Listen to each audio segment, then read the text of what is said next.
மானுட பிறவிதானும் வகுத்தது. இது ஏற்கனவே உங்களுக்கு சொல்லியிருக்கேன், யாருக்கா ஞாபகம் இருக்கான்னு தெரியல எனக்கு. இந்த பாட்டு ரொம்ப முக்கியமான பாட்டு. மானுட பிறவிதானும் வகுத்தது மனம் வாக்கு காயம் ஆனிடத்து ஐந்தாடும் அரண்பணிக்காக அன்றோ. இந்த ஊன் எடுத்து உழலும் ஊமர் ஒன்றையும் உணரர் அன்றோ. இந்த பாட்டு இருக்கு இல்லையா? இந்த பாட்டுக்கு என்ன அர்த்தம்? யாராவது ஒருத்தவங்க சொல்றீங்களா? அந்த பாட்டு மை கூட இங்கதான் இருக்கு, சொல்றீங்களா? நிறைய தடவை சொல்லிட்டு நீங்க படிச்சு பாருங்க. சிரிக்கிறது எல்லாம் நிறைய நேரம் இருக்கு. வீட்டுக்கு போனா நம்மளே சிரிச்சுக்கலாம் பேசி, யாருமே கேட்க மாட்டாங்க. நைட்ல 9-10 மணில இருந்து பகல் வரைக்கும் 6 மணி வரைக்கும் நம்மளே சிரிச்சு வீசி பேசி நிக்கலாம், யாருமே கேட்க மாட்டாங்க. மாத்திரை தான் வேணும் தருவாங்க, வேற ஒண்ணுமே அங்க ஆகாது இல்லையா? அதனால என்னன்னு தெரியல. மானுட பிறவிதானும் வகுத்ததுன்னா, இந்த மானிட பிறவி எதுக்காக உனக்கு வகுத்தான் சுவாமின்னா, மனம் வாக்கு காயம், உன்னோட ஆணவ மனம் இருக்குது இல்லையா, மனம் வாக்கு காயம் ஆனிடத்து ஐந்தாடும் அரண்பணிக்காக அன்றோ. இந்த சிவபெருமானுக்கு நீ சேவை செய்யதாண்டா உனக்கு இந்த மானிட பிறவி கொடுத்திருக்காரு சுவாமி. அதை தெரிஞ்சிக்க மாட்டேறியடா நீ சொல்ற சிவஞான சித்தியார் என்ற பாடல்ல எழுதியது அருள்நந்தி சிவம் எழுதிய சிவஞான சித்தியார். அந்த பாட்டுல மானுட பிறவிதானும் வகுத்தது மனம் வாக்கு காயம் ஆனிடத்து ஐந்தாடும் அரண்பணிக்காக அன்றோ. வானிடத்து அவர் மண்மேல் வந்து அரண்தனை ரட்சிப்பர். இங்க பாருங்க என்ன இருக்கு அர்த்தம். இதுக்காக சொல்லணும் அர்த்தம். வானிடத்து அவர் மண்மேல் வந்து அரண்தனை ரட்சிப்பர் என்ன அர்த்தம்? வானிடத்து அவர்னா விண்ணில் இருக்கிற தேவர்கள் எல்லாம் என்ன செய்வாங்களாம்? வானிடத்து அவர் மண்மேல் வந்து அரண்தனை ரட்சிப்பர். இப்ப சண்முகங்கிறாரு, அந்த அம்மா எல்லாம் இருக்கிறாங்க. நம்ம என்ன நினைக்கிறோம்? சண்முகம் இருக்கிறதோட இந்த கூட்டம் முடிஞ்சு போச்சு அப்படின்னு நினைக்கிறீங்க. உங்களோட கண்ணுக்கு அது தெரிய மாட்டேங்குது. வானிடத்து அவர் மண்மேல் வந்து அரண்தனை ரட்சிப்பர். நிறைய தேவர்கள்லாம் இங்க உட்காந்துருப்பாங்களா? இப்போ நீங்க சாமியை உலா வந்து பூலாம் தூவுறீங்களே, நீங்க நினைச்சுக்கிறீங்க 10 பேர் தான் இதை கேட்கறாங்க. இல்ல, பல கோடி பேர் இதை கேட்கறாங்க. இப்போ சுவாமியே வந்து உட்கார்ந்துக்குவாங்க. எந்த ஒரு இடத்துல தேவாரம் திருவாசகம் எவன் பாடினாலும் மக்கள் உட்கார்ந்து கேட்டாலும் மக்களோட மக்களா நம்ம சுவாமி வந்து உட்கார்ந்து கேட்பார் இல்லையா? 11ஆம் திருமுறையில இன்னைக்கு இந்த பேப்பர்ல உள்ள போகவே முடியாதுன்னு நான் நினைக்கிறேன். 11ஆம் திருமுறைன்றது யாரால எழுதப்பட்டது? 27 தொகையடிகார்களால எழுதப்பட்டது. ஒண்ணுமே தெரியலனாலும் சும்மா கேளுங்க. அது வர காலங்கள் அப்படியே நான் விவரிச்சு உங்களுக்கு சொல்லி இன்னும் காட்டுறேன். அதுல முதல் பாடல் பாத்தீங்கன்னா சிவபெருமான் எழுதிய பாடல். யாருக்கா தெரியுமா அந்த பாட்டு? திருமுக பாசுரம்னு பேர். திருமுக பாசுரம். சிவபெருமான் வந்து இந்த பூலோகத்துல வந்து கைப்பட எழுதுது. எங்க சாமி வந்ததெல்லாம் என்ன கதையெல்லாம் விட்டுட்டு போறீங்க? கொஞ்ச நேரம் 1/2 மணி நேரம் கொடுத்தா என்னென்னமோ விடுறீங்களே, கதையெல்லாம் கூடாது. திருமுக பாசுரம் மதுரையில சாமி உட்கார்ந்து எழுதின பாட்டு. யாருக்காவது அந்த பாட்டு என்னன்னு தெரியுமா? தெரியலையா? எனக்கு தெரியல, தெரியும். சரி, இப்ப பாருங்க அந்த பாட்டு என்ன நான் உங்களுக்கு சொல்றேன். அதுக்கு முன்னால பாருங்க. வாளால் மகவறிந்து ஊட்ட வல்லேன் அள்ளல், மாது சொன்ன சூழால் இளமை துறக்க வல்லேன் அள்ளல், தொண்டு செய்து நாள் ஆறில் கண் இடந்து தப்ப வல்லேன் அள்ளல், கண் இடந்து அப்ப வல்லேன் அள்ளல், நான் இனி சென்று ஆளாவது எப்படியோ. திரு காலத்தி அப்பறிக்கை. சாமி இந்த பாட்டு எல்லாரும் பாருங்க. அங்க யாருக்கா தரலன்னா தாங்க அவங்க பாட்டு பார்க்கட்டும். வாளால் மகவறிந்து ஊட்ட வல்லேன் அள்ளல்னா என்ன தெரியுமாமா அர்த்தம்? சிறுதொண்ட நாயனார் ஒருத்தர் வாழ்ந்தார். சிறுதொண்ட நாயனார் ஒருத்தர் வாழ்ந்தார். அவர் என்ன பண்ணாருன்னா, சுவாமியை தினந்தோறும் சிவனடியார்களுக்கு சாப்பாடு போடாம அவர் சாப்பிடவே மாட்டார். அதுக்காக போய் நான் உங்களுக்கு ருசியா குட்டியா சொல்லிட்டு போயிடுறேன். ஒரு லைன் ரொம்ப இழுத்தனா தூங்க ஆரம்பிச்சிருங்க. அதனால அந்த சிறுதொண்ட நாயனார் போய் யாராவது ஒரு சிவனடியார் இன்னைக்கு சாப்பிட வரமாட்டாங்களான்னு பார்க்கும்போது சிவபெருமான் வந்து சிவகண்டம் பூண்டு வந்து சிவனடியார் போல வந்து உட்கார்ந்துட்டு இருக்காரு. உட்கார்ந்து இருக்கும்போது இவர் என்ன பண்றாரு? காலில் விழுந்து வணங்கி, சாமி இன்னைக்கு நீங்க தான் சாமி எங்க வீட்டுல வந்து சாப்பிடணும்னு சொல்றாரு. அப்படியா? நீங்க எங்க சாமி வரீங்க? நான் காசியில இருந்து வரேன்னு சொல்றாரு. அப்படியா சாமி? உங்க வீட்டுக்கு நான் சாப்பிட வரணும்னா நான் உங்களுக்கு என்ன சாமி செய்யணும்? நீங்க எது கேட்டாலும் நான் செய்யறேன் சாமின்னு சொல்றேன். நான் எது கேட்டாலும் நீ செய்வியான்னு கேட்டார் சாமி. நீ எது கேட்டாலும் நான் செய்யறேன். எனக்கு ஒரு பிள்ளை கறி உணவு ஒண்ணு வேணுமே, உன்னால தர முடியுமான்னு கேட்கிறாரு. அப்போ சிறுதொண்ட நாயனார் அவரோட குழந்தைய ஆண் மகவ அரிஞ்சி அந்த அம்மா கையில பிடிச்சுக்கிட்டு இவர் சிறுதொண்ட நாயனார் அரிஞ்சி குழம்பு வச்சிடுறாரு, வச்சு சாமிக்கு சாப்பாடு போடுறாரு. அவங்க வீட்டுல வேலை செய்யற அம்மா என்ன பண்றாங்க, தலையை மட்டும் எடுத்து தனியா வச்சிடுறாங்க, செஞ்சு வச்சிடுறாங்க. சிவபெருமான் வராரு, சாப்பிடுறாரு. நான் ஒரு சிவனடியார் கூட தான் உட்காந்து சாப்பிடுவோம், நான் ஒண்டியா தின்ன மாட்டேன்னு சொல்லிட்டு நீயும் பக்கத்துல உட்காருன்னு பிள்ளைய பத்தி அப்பனை உட்கார வைக்கிறார் பக்கத்துல. அவரால் எப்படி சாப்பிட முடியும்? சாப்பிடுறதுக்கு இப்படி கை வைக்கும் போது நீங்க பிள்ளை கறி கேட்டுனே தலை எங்கன்னு கேட்கிறாரு சாமி. எப்படி எல்லாம் அவனை சோதிச்சு பாக்குறாரு பாருங்க. தலை எங்கன்னு கேட்கும்போது தலையை என்ன போட்டீங்களான்னு சொல்லிட்டு கேட்கும் போது அந்த வீட்டுல வேலைக்காரமா வேலை செய்யறமா சொல்லுது, சாமி தலையை தனியா செஞ்சு வச்சிருக்கேன் இந்தாங்கன்னு வைக்கிறது. சரி, உன் பையன் ஒருத்தவன் இங்க இருந்தானே, எங்க அந்த பையன் எங்க? அவனை கூப்பிடு, அவனும் வந்து உட்காந்து சாப்பிட்டான். சொல்லும் போது அவன் இங்க உதவான் சாமின்னு சொல்றாரு. நான் அவனை தான் செஞ்சு உங்களுக்கு போட்டேன்னு சொல்லாம எங்க இவர் சாப்பிடாம கோச்சின்னு போயிடுவாரோ, அவன் இங்க வந்து உதவான் சாமி சொல்லும் போது சரி அவனை கூப்பிடுன்னு சொல்றாரு. இவர் எப்படி கூப்பிடுவாரு? அவனை தான் போட்டுட்டாரு இல்லையா, சாப்பாடு செஞ்சுட்டாரு இல்லையா, கூப்பிடுன்னு திருப்பி சொல்றாரு. கூப்பிடுன போது ஓடி போய் இங்க இருந்து கூப்பிடாத வெளியில போய் கூப்பிடுறாரு. சீராளா சீராளா சீராளான்னு கூப்பிடுறாரு அழுதுன்னு. அப்ப அந்த சீராளர் ஓடி வரான். ஓடி வந்ததும் என்னடா இந்த சீராளன் வந்துட்டானே சொல்லிட்டு சாமி சாமின்னு உள்ள ஓடி பாக்குறாரு. சாப்பிட உட்காந்து சாமி காணும் இல்லையா. வாளால் மகவுனா குழந்தைன்னு அர்த்தம். வாளால் மகவு அறிந்து ஊட்ட வல்லே நல்லது சாமி. என்னால இத மாதிரிலாம் குழந்தைய வெட்டி இது வச்சு சாப்பாடு செஞ்செல்லாம் போட முடியாது சாமி. உங்களால முடியுமா? என்னால முடியுமா? முடியாது. என்னால அப்பேற்பட்ட சிவபக்தனா நான் கிடையாது சுவாமி. பட்டினத்து சுவாமி சாமிகிட்ட சொல்றாரு. எங்க போய் சொல்றாரு? இல்லைன்னா திருக்காலத்தின் ஒரு ஊர் காளஹஸ்தி போய்க்கிறீங்கன்னா திருப்பதிக்கு போகும்போது திரும்புவாங்களா, அங்க சொல்றாரு. போய் அழுவுற சாமி, என்னால இப்படி எல்லாம் செஞ்சு வாங்கிட்ட வர முடியாது சாமி. வேற என்ன செய்ய முடியாதான்? மாது சொன்ன சூடால் இளமை துறக்க வல்லேன் அல்லல். அடுத்த லைன் மாதுன்னா பெண் இல்லையா. மாது சொன்ன சூடால்னா இந்த கதையை கொஞ்சம் ஷார்ட்டா முடிச்சிடுறேன், டைம் இருக்காததால. இது பாத்தீங்கன்னாக்கா திருநீலகண்ட நாயனாரோட கதை. அவரு வந்து அவரோட மனைவியை விட்டுட்டு வேற ஒரு பெண் கூட கோயில்ல வந்து இவர் பாடுறத கேட்டு அந்த பெண் மயங்கறதால அவங்க கூட அவங்க வீட்டுக்கு போயிடுறாரு. யாரு? திருநீலகண்ட நாயனார் போயிடுறாரு. அவங்க போட்டு இருந்த வாசனை திரவியம் இருக்குது இல்ல, அந்த திரவியம் வாசனை இந்த பெண்ணுக்கு வந்துடுது. நீங்க எங்க போயிட்டு வந்தீங்க, உங்க மேல வேற விதமான வாசனை அடிக்கிற சுவாமின்னும் போது அவரு வந்து பொய் சொல்றாரு. இல்ல நாங்க போறது பொய் சொல்லும் போது இனி என்னை தீண்டாதுன்னு சொல்லிடுறாங்க. நீ இனிமேல் என்கிட்ட வராது, என்ன தீண்டாத சொல்லிடுறாங்க. வயசு பாத்தீங்கன்னா 20 வயசு 21 வயசு தான். அது வரைக்கும் ரெண்டு பேரும் ஒருத்தர் தீண்டாமலே வாழ்நாள் பூரா வாழ்ந்து முடிச்சிடுறாங்க. வாழ்ந்து முடிச்சது என்ன பண்றாங்க, சாமி ஒரு நாளுக்கு வந்து அந்த ஒரு துணி ஒண்ணு அவர்கிட்ட கொடுத்துட்டு போறாரு. ஒரு ஓடு ஒண்ணு சாமி வந்து கொடுத்துட்டு போறாரு. அந்த ஓட பத்திரமா வைப்பான்றாரு. இவர் காண அடிச்சிடுறாரு. நீ சத்தியம் பண்ணப்பா அதை காணும், நீ அதை எடுத்துக்கணும், நீ அதே வித்துட்டன்னு சிவபெருமான் சொல்றாரு. இல்ல சாமி இவர் சாதிக்கிறாரு. வாப்பான்னு சொல்லிட்டு என்ன பண்றாரு, சிதம்பரத்துக்கு பின்னால பாத்தீங்கன்னா இளமை ஆக்கினார் குளம்னு ஒரு ஊர் இருக்கும். இளமை ஆக்கினார் குளம்னு பேர். ஏன் இளமை ஆக்கினார்? யார் இளமை ஆக்கினார்? ரெண்டு பேரும் வயசான. சத்தியம் பண்ணுவோம், வீட்டுக்காரமா கைய பிடிச்சி சத்தியம் பண்ணுன்ற. இவர் என்ன பண்றது இல்ல, தொடரவே கூடாது சத்தியம் பண்ணி வாழறாரு. என்னென்னமோ சொல்லி பாக்குறாரு, முடியவே இல்லை. இவர் என்ன பண்றாரு, ஒரு கோடு ஒண்ணு அந்த இடத்துல நடக்குது. இந்த கோலை பிடிச்சி நீ இந்த பக்கம் நீ அந்த பக்கம் பிடிச்சி ரெண்டு பேரும் முழுகி ஏந்திருக்கிறாரு. முழுகி ஏந்திருக்கிறாங்க. அந்த வயசானவரை காணோம். அந்த 21 வயசுல வந்தாரு சுவாமி. அந்த வயசுல எழுஞ்சி வர்றாரு குளத்துல இருந்து. அதான் இளமை ஆக்கினார் குளம். அடுத்து இப்ப பாருங்க, இத 3 மணி நேரமா பேசலாம். ஆனா நான் ஒரு 3 நிமிஷத்துக்குள்ள இதை முடிச்சுக்கிறேன். மாதுன்னா பெண். மாது சொன்ன சூழால்.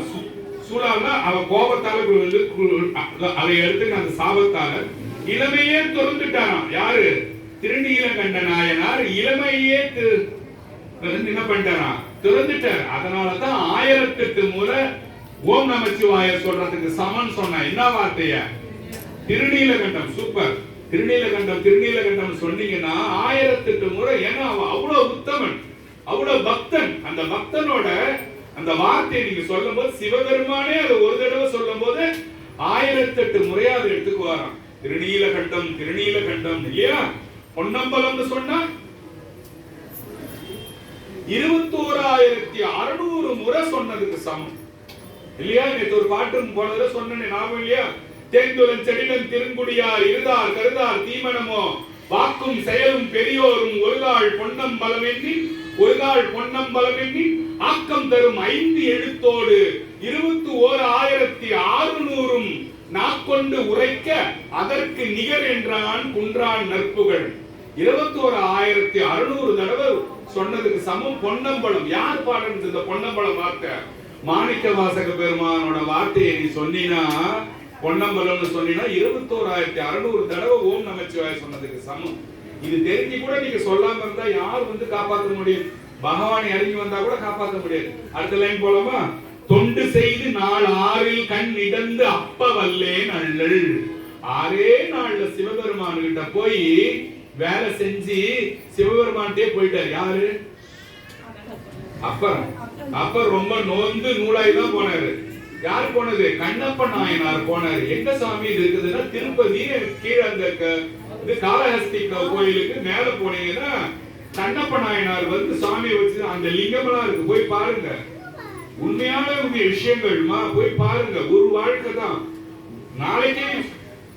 நாளைக்கு போயிடுச்சுன்னா ஒண்ணும் செய்ய முடியாது. ஐயோ நான் கண்ணப்ப நாயனாரை பார்க்கணும் தாங்க, அதுக்குள்ள வந்து இட்டுன்னு போயிட்டேன்னு என்ன கேட்க முடியுமா? உனக்கு எவ்வளவு டைம் கொடுத்தமா, நீ தான் இப்ப யூஸ் பண்ணிக்கலாம் இல்லையா? என்ன பாருங்க, தொண்டு செய்து சாமிக்கு வாயால தண்ணி வாயில ரொப்பின்னு வந்து லிங்கத்து மேல இப்படி விட்டு அபிஷேகம் பண்ணி பன்னி கறிய முத்தல் கறி பிஞ்சி கறி எல்லாம் கடிச்சு கடிச்சு எலசு கறி எல்லாம் இலை போட்டு சாமிக்கு வச்சு அங்க இது இருக்கு பாருங்க, இந்த ஒரு ஐயர் ஒண்ணு யூஸ் பண்ணுவாரு, ஒரு நீட்டு புல்லு மேல பேர் என்னது தர்பையெல்லாம் எடுத்துட்டு வந்து அங்க இருக்கிற காட்டுல இருக்கிற தர்பையெல்லாம் எடுத்துட்டு வந்து சாமி போடுறாராம். அது சிவபெருமான் அந்த கோயில் சிவாச்சாரியர்கிட்ட சொல்றாராம், டேய் அவன் அப்படி துப்பும் போது அவன் மீச வந்து என் மேல படுறது நீ தர்பை வச்சு எனக்கு அபிஷேகம் பூஜை பண்றதுக்கு சமமா இருக்குடா, அவ்வளவு ஆனந்தமா இருக்குடா, அவனோட வாயிலிருந்து வர தண்ணி அமிர்த மாதிரி எனக்கு இருக்குடான்னு சொல்றாராம் சுவாமி. குடுமித்தேவர்னு பேர், அந்த சாமி பேரு குடுமித்தேவர்னு பேர்.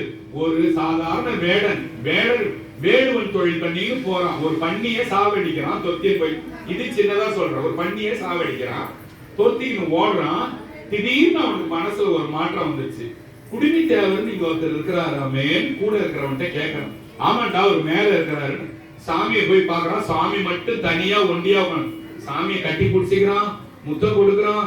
சாமி நீ மட்டுமா இங்க உட்கார்ந்து இருக்க? இங்க எவ்வளவு யானை சிங்கம் பூச்சி சிலந்தி எல்லாம் கடிக்கிற சாமி, எல்லாத்தையும் செருப்பு காலால எட்டி எட்டி விடுறான். என்னத்தால? செருப்பு காலால லிங்கத்தை தொடச்சு விடுறான். ஏன்? அன்பால செய்யறான். எதுக்காக இதை சொல்லுவேன் அவங்கள்ட்ட சொல்றது, இது சில பேர் இஷ்டப்பட மாட்டீங்க, இருந்தாலும் சொல்றேன். அதனாலதான் நான் மீன் குழம்பு சாப்பிட்டேங்க, நான் எறா குழம்பு சாப்பிட்டேங்க. நீ எந்த குழம்பாவது சாப்பிடு, சிவபெருமான நினைச்சு நீ உள்ள வந்து நான் அது சாப்பிட்டங்க வரலைங்க, நான் இது பண்ண எதுவுமே கிடையாது. தண்ணி 5 தடவை எடுத்துக்கோ, கொஞ்சோண்டு தண்ணி. கங்கை நதியில் ஒண்ணு ஓடுது வாரணாசியில, அதை நினைச்சுக்கோ. அந்த தண்ணிய கங்கை நதியை நினைச்சு உன் தலையை நினைச்சுக்கிட்ட கோயில் நீ பாட்டு போ, எந்த இதுவும் கிடையாது. ஆனா அன்பு மட்டும் நீ அங்க வைக்கணும், நீ அன்பு மட்டும் அங்க வைக்கணும். அதெல்லாம் ஒண்ணுமே இல்லாம தட்டு தட்டா பழம் எடுத்தது எல்லாம் இன்னைக்கு நான் தான் செய்யறேன், எல்லாம் இன்னைக்கு என்னோட உபயோகம், அந்த மாதிரி பண்ணினா எந்த பிரயோஜனமே கிடையாது. ஓகேவா? நெக்கு நெக்கு நினைப்பவர் நெஞ்சில் புக்கு நிற்கும் பொன்னார் சடை புண்ணியன் பொக்கம் மிக்கவர் பூவும் நீரும் கொண்டு நக்கு நிற்பவர் அவர் தம்மை நானியன்னு ஞானசம்பந்தமூர்த்தி சொன்னார். என்னன்னா அந்த அன்பு இல்லாம ஒரே பொக்கத்தோட வந்து தட்டி நீத்தான் இந்த பழம் உள்ள ஏத்து இன்னைக்கு நான் தான் உபயோகம். அந்த மாதிரி அல்டாப்பு தனமா வச்சுக்காத, அமைதியா போய் சாமி கிட்ட போய் யாரோ மாதிரி எனக்கு வன்பா என்னதுல செய்யப்பா எல்லாம் உங்களுக்கு தான் அப்படி சொல்லி செஞ்சாதான் அவன் ஏத்துக்குவான். இந்த அல்டாப்பெல்லாம் இங்க சிவன் கோயில் உள்ள வச்சுக்காதன்னு சொன்னார் சுவாமி ஞானசம்பந்தர் சாமி. இதெல்லாம் விவரிக்கிறதுக்கு எனக்கு டைம் இல்ல. ஓகேவா? இப்போ தொண்டு சரி இத மாதிரி செஞ்ச ஆள சுவாமி என்ன பண்ணிட்டாருன்னா 6 நாள்ல இட்டுட்டு போயிட்டாரு. எங்க சாமி இட்டுட்டு போயிட்டாருன்னா, இன்னைக்கு சிவபெருமான் பக்கத்துல வலது பக்கத்துல விபூதி மடல் வச்சுக்கிட்டு, விபூதி மடல் கையில வச்சுக்கிட்டு கண்ணப்ப நாயனார் சிவபெருமான் பக்கத்துல நிக்கிறாராம். சுவாமி உங்களுக்கு யாருக்காவது சிவபெருமான் கைலாய மலைக்கு கூட்டாருன்னா போனீங்கன்னா போய் பாருங்க. கண்ணப்ப நாயனார் பக்கத்துல அமைதியா நிப்பார். நீங்க போனா விபூதி கொடுக்கறது கண்ணப்ப நாயனார் கையில தான் வாங்கணும். அந்த தகுதி நமக்கு வருமா? நம்ம அதுல இருக்கிறோமா? அதுக்காக தான் உட்கார்ந்து சொல்லிக்கிட்டே இருக்க உங்ககிட்ட, இதெல்லாம் செய்யுங்க, இதெல்லாம் உண்மை, இதுதான் உண்மை, இதெல்லாம் உண்மை, இதுதான் உண்மை, தயவு செய்து கேளுங்க கேளுங்க கேளுங்கன்னு எல்லா தடவையும் சொல்றதுக்கு காரணம் இது மட்டுமே. பட்டினத்தாரே கேட்கிறார், நான் இனி சென்று கேளுங்க, நான் இனி சென்று ஆளாவது எப்படியோ சாமி, இவங்களுக்கு எல்லாம் கூட்டினே சாமி, இந்த மாதிரிலாம் வந்து சேர்ந்துட்டாங்களே, எனக்கு என்ன சாமி வழி வச்சுக்கிறேன்னு கேட்டார். கேட்ட உடனே சாமி சும்மா இருப்பாரா? சும்மா இருப்பாரா? திருவங்காடான்னு ஒரு குரல் வந்தது கோயில் உள்ளது சொல்லும் போது. திருவங்காடான்னு கூட்டார் சாமி. யார? பட்டினத்தார கூட்டார் சாமி. கேட்கிறார், போய் எல்லா கரும்பையும் கடி, ஊர்ல இருக்கிற கரும்பெல்லாம் கடி, எங்க உனக்கு பேய் கரும்பு இனிக்குதோ அங்க உனக்கு நான் காட்சி கொடுப்பேன்டா, அங்கதான் உனக்கு முக்கியம் சொல்லிட்டேன். பட்டினத்தார போய் கரும்பெல்லாம் கடிக்க, இன்னும் நீங்க இன்னும் 4 நாள்ல நீங்க போட்டு கடி கடி கட்டி கிடப்பீங்க. கரும்ப கடிப்பீங்க போட்டு, இதெல்லாம் நீங்கிக்கும் இல்லையா? ஒண்ணு சாப்பிட்டா கம்முன்னு இருக்கும், 4-5 போட்டு இழுத்தாங்க அவங்க எல்லாம் கீழ்ச்சிக்கிட்டா நமக்கு நாக்கெல்லாம் சில பிள்ளைங்க கீழ்ச்சி. அப்போ பட்டினத்தார் என்ன பண்றாரு? அழுதுக்குனே போறாரு. இத மாதிரிலாம் எல்லாருக்கிட்டையும் நீ வந்திய சாமி, எனக்கு வாடுவோம் கரும்ப கட்டுறா போடான்ட்டாரு. எப்பேற்பட்ட வேலை தெரியுமா அது? உங்களை சொல்லிட்டாரு, அந்த பல்லு கூட ஊந்துருமே, எவ்வளவு அசிங்கமா இருக்கும் பார்க்க. முஞ்செல்லாம் நீங்க ரா பகலெல்லாம் அது அவங்க சித்திக்கிறாங்க. ரா பகலெல்லாம் கட்சிக்கினே போகணும். போறாரு, கட்சிக்கினே போறாரு. மெட்ராஸ் பக்கத்துல ஒரு ஊர் இருக்குது. என்ன ஊரு? அங்க பட்டத்துல சாமி இருப்பாரு. திருவொற்றியூர் கடிச்சாரு, போய் ரத்தமா ஊத்துது. கரும்பு தித்திச்சு, கரும்பு தித்திச்சு. அங்கதான் சுவாமி போயிட்டு அங்கேயே சமாதி ஆயிட்டார் சுவாமி. அங்கே உட்கார்ந்தாரு. அதான் பட்டினத்தார் சுவாமியோட சொன்னார். திருவொற்றியூர் கோயில் சாதாரண கோயில் கிடையாது, சாதாரண கோயில் கிடையவே கிடையாது. கலிய நாயனார் ஒருத்தர் வாழ்ந்தார். சும்மா ஷார்ட்டா சொல்ற பேப்பர், இன்னொரு காப்பி கூட அந்த தடவை தர உங்களுக்கு பயமா இருக்கு. ஒருத்தர் வாழ்ந்தார். அவர் என்ன தொழில் செஞ்சாருன்னு கேட்டீங்கன்னா எண்ணெய் வியாபாரம் பண்ணாரு. அப்பவே எண்ணெய் வியாபாரம். எல்லா அந்த காலத்துல இப்படி சுவிட்ச போட்டா லைட் எரியாது இல்லையா, ஃபேன் ஓடாது இல்லையா. இப்பதான் போடுமா லைட் போடு, ஃபேன் போடு, தேவையில்லனாலும் எரிஞ்சினே இருக்கும். அந்த மாதிரி வேலை அப்ப செய்ய முடியாது இல்ல. எண்ணெய் ஆலையில இருந்து எடுத்துட்டு வந்து எண்ணெய் விளக்கா கோயிலுக்குள்ள லட்சக்கணக்கான விளக்கு எரிப்பாங்க. யாரு? கலிய நாயனார். ஒரு பேர் சொல்லிட்டு கேட்டா சொல்லணும், கம்முன்னு உட்காந்து நம்ம மறைச்சு என்னடா இது தேவையில்லாம் பேசினுக்கிறேன்னு பார்க்க கூடாது. அந்த நாயனாரு வந்து கோயில் எல்லாம் இரவெல்லாம் பகலாக்கி வச்சிருந்தாங்க. எப்படி? இரவெல்லாம் பகலாக்கி வச்சிருந்தாங்க. எப்படின்னா அவரை டார்ச் லைட் வச்சு அடிச்சிருந்தாங்க. விளக்கு அவரோட ஆலையில இருந்து வந்த விளக்கெல்லாம் போட்டு திரி ஏற்றி ஊத்திலே இருப்பாங்களா. எண்ணெய் ஊத்த ஊத்த ஊத்த இந்த சிவபெருமான் என்ன பண்ணிட்டு எல்லாத்தையும் நல்லா வாங்கி உபயோகிச்சுட்டாரு. உபயோகிச்சுட்டு என்ன பண்ணிட்டாரு, ஆள் என்ன பண்ணாரு, ஒரு எண்ணெய் மில்ல வித்தாரு.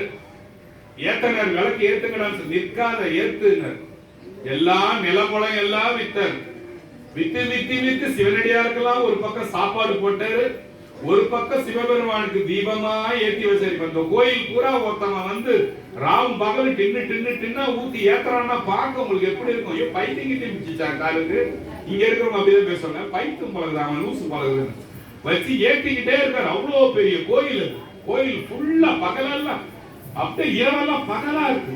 அப்படி ஊத்தி ஏத்துறாங்க. ஏத்த ஏத்த பணம் எல்லாம் போச்சு, எதுவுமே இல்லாம போச்சு. அதை வீங்கி இதை வீங்கி எல்லாத்தையும் விற்கிறார் மனுஷன். வித்துட்டு சாமி நீ என்கிட்ட ஒண்ணும் இல்ல சாமி, நான் என்னத்த சாமியை வச்சு ஏற்ற முடியும், ஒண்ணுதான் சாமி இருக்குது, என் கழுத்தை அறுத்துக்கிற சாமி, அந்த ரத்தத்தை வச்சு ஏற்றிடுற சாமி. சாமி என்ன பண்ணுவாரு, விட்டு விட்டு விட்டு பாப்பாரு. அதனாலதான் நம்ம சாமி கிட்ட யாரும் வரது கிடையாது. லேசுல விட்டு விட்டு பாப்பாரு, நீ என்ன தாண்டா செய்யறன்னு இல்லையா. என் கண்ணு உமா விசில் இருக்கு, எவனாதான் இல்லைங்க இந்த வாரம் லீவுன்னுடுவான். நான் லீவ்லாம் எடுக்கல, வரல, அதை விட்டு அதை பிச்சு பிச்சு பாக்குறது வருவானான்ட்டு. அத போலதான் சாமி சொன்னார், போய் கழுத்தை போய் அறுத்துக்கிறார். அறுத்துங்க ரத்தமா வருது. நில்லுடா நில்லுடா கலிய நாயனாரே நின்று சிவபெருமானும் பார்வதியுமா விடையில காட்சி கொடுத்து, சிவபெருமான் வந்த ஊர் தான் திருவொற்றியூர். இன்னொன்னு பட்டினத்து சுவாமிக்கு சுவாமி அங்க காட்சி கொடுத்த ஊர். அங்க இருக்கிற சுவாமி பேரு ஒற்றியூர்னு பேரு. படம் பக்கநாதர்னு பேரு. படம் பக்கநாதர்னு பேரு. ஒற்றியூரர்னு ஒருத்தர் இந்தாண்ட இருப்பாரு, அந்தாண்ட ஒருத்தர் இருப்பாரு. ஒரு வருஷத்துக்கு ஒரு தடவை தான் திறந்து காட்டுவாங்க. இப்ப போன மாசத்துல காட்டுனாங்க. போன மாசம் 15ஆம் தேதி காட்டுனாங்க. நான் போறதா இருந்தது, சில காரணங்களுக்காக போக முடியாம போச்சு, வேற கோயிலுங்களுக்கு போயிட்டேன். அதனால அந்த மாதிரி கோயிலுக்கு உண்டான பாட்டுகள்லாம் நிறைய இருக்கு திருவொற்றியூருக்கு. சரி, இப்போ அந்த இது பத்தி சொன்னல உங்களுக்கு, திருமுக பாசுரம் அது சொன்னல, யார் எழுதின பாட்டு அது? திருமுக பாசுரம் யார் சாமி எழுதுந்து? எவனோ எழுதுனா உனக்கு இந்த வேலை. சிவபெருமானே வந்து எழுதின பாட்டுன்னு சொன்னல சாமி. மதிமலி புரிசை கொஞ்ச நேரம் காதால கேட்டாலே பெரிய புண்ணியங்க. நீங்க புண்ணியெல்லாம் அங்க தேடி எல்லாம் ஓட தேவையில்லை.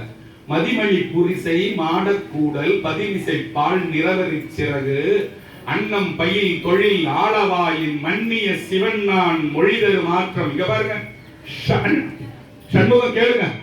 மதிமலி புரிசை மாடக்கூடல்னா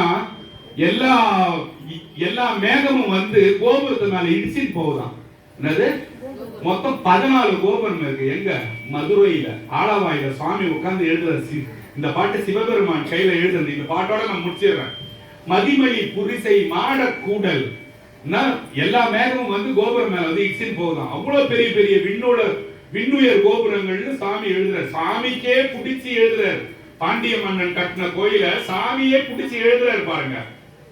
மதிமலி புரிசை மாடக்கூடல் பதிமிசை பால் நிறவரி சிறகு அன்னம் பயில் தொழில்.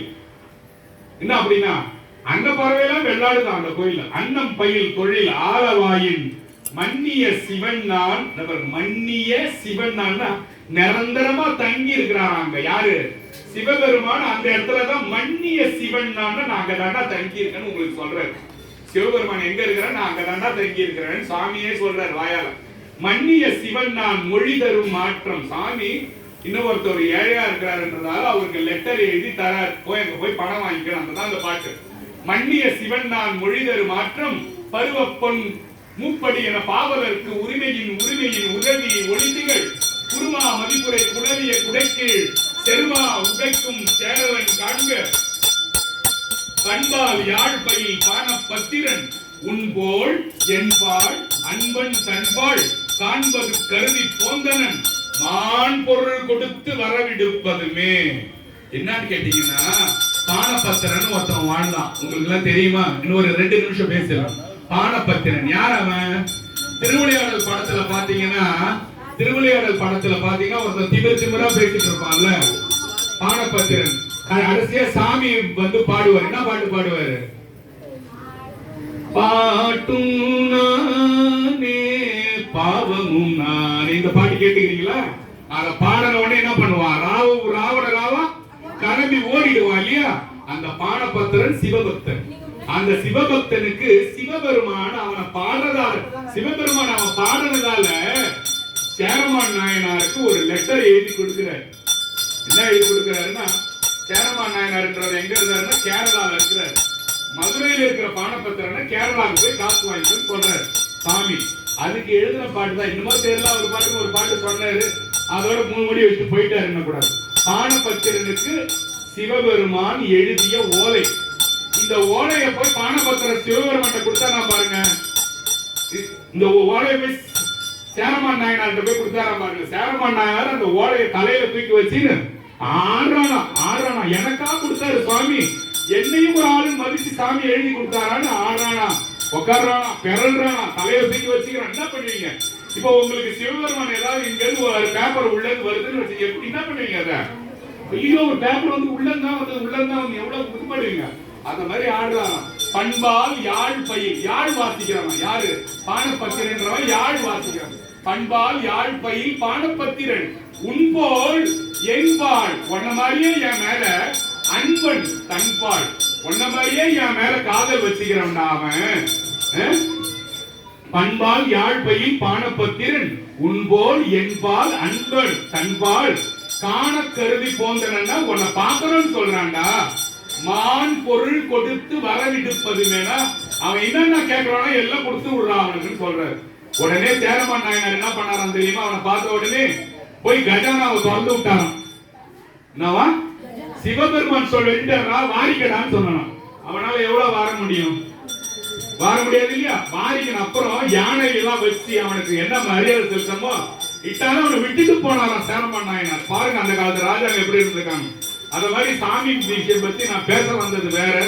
அங்க ஒருத்தர் இருந்ததால ஏதோ வந்தேன். இந்த ஒரு பக்கம் முடிச்சிருக்கேன். அடுத்த வாரம் நம்ம மீதி நம்ம ஆரம்பிக்கலாம். இந்த பகுதி இந்த பக்கம் முடிஞ்சு போச்சு. சரி, இதே 2 பேப்பர் நான் அடுத்த பிரதோஷம் உங்களுக்கு தரேன். நல்லது. நமசிவாய். இவ்வளவு நேரம் பல்ல கடிச்சிங்கன்னு உட்காந்து வந்து எப்படா வெடிப்பாருன்னு சொல்லி யோசனை பண்ணி இருந்தவங்களுக்கு ரொம்ப நன்றி. நல்லது. நமசிவாய். திருச்சி பிரபலம்.